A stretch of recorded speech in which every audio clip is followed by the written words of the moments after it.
Okay, I'll just show you how to pair a mobile to the Bluetooth audio system in this 2017 Fiat ABARTH. So first of all, we have to make sure that Bluetooth is on like so. Then we're watching out at the bottom here.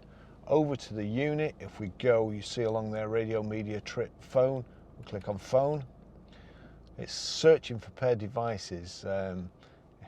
That's because I've just deleted a phone. But anyway, it says there, go to settings to add. So settings, add device, paired audio. So click add device.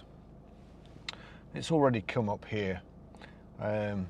Start pairing procedure on phone or Bluetooth device. So we'll click on the phone and it's showing me there.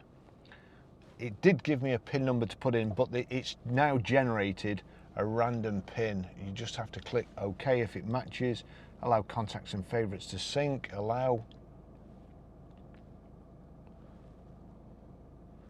And that's showing connected there. Pairing successful, make this your favorite, yes. You don't have to, of course. Do you want to download your phone book and recent calls? Yes. That's it, all done.